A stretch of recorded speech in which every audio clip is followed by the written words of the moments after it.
संतान के रूप में कौन आता है?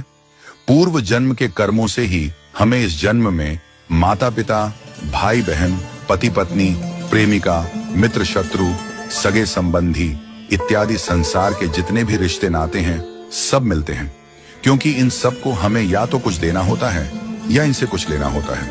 वैसे ही संतान के रूप में हमारा कोई पूर्व जन्म का संबंधी ही आकर जन्म लेता है, जिसे शास्त्रों में 4 प्रकार का बताया गया है। 1. अणानुबंध पुत्र। पूर्व जन्म का कोई ऐसा जीव जिससे आपने ऋण लिया हो या उसका किसी भी प्रकार से धन नष्ट किया हो, वह आपके घर में संतान बनकर जन्म लेगा। वह अपना धन बीमारी में या व्यर्थ के कार्यों में तब तक नष्ट करेगा जब तक उसका पूरा हिसाब न हो जाए। 2. शत्रुपुत्र। पूर्व जन्म का कोई दुश्मन आपसे बदला लेने के लिए आपके घर में संतान बनकर आएगा। बड़ा होने पर वह माता पिता से मारपीट, झगड़ा करेगा या उन्हें सारी जिंदगी किसी न किसी प्रकार से सताता ही रहेगा।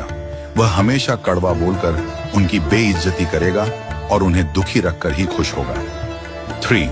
उदासीन पुत्र। इस प्रकार की संतान न तो माता पिता की सेवा करती है, न ही कोई सुख देती है। वह उन्हें उनके हाल पर मरने के लिए छोड़ देती है। विवाह होने पर यह माता पिता से अलग हो जाते हैं और उनकी चिंता नहीं करते। 4. सेवक पुत्र। पूर्व जन्म में यदि आपने किसी की खूब सेवा की है तो वह अपनी की हुई सेवा का ऋण उतारने के लिए आपकी सेवा करने के लिए पुत्र बनकर आता है। जो बोया है वही तो काटोगे। यदि अपने माता पिता की सेवा की है तो ही आपकी संतान बुढ़ापे में आपकी सेवा करेगी, वरना कोई पानी पिलाने वाला भी पास न होगा।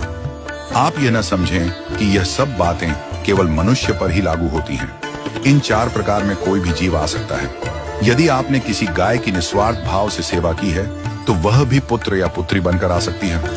यदि आपने गाय को स्वार्थवश पालकर उसके दूध देना बंद करने के पश्चात उसे घर से निकाल दिया हो तो वह ऋणानुबंध पुत्र या पुत्री बनकर जन्म लेगी। यदि आपने किसी निर्दोष जीव को सताया है तो वह आपके जीवन में शत्रु बनकर आएगा।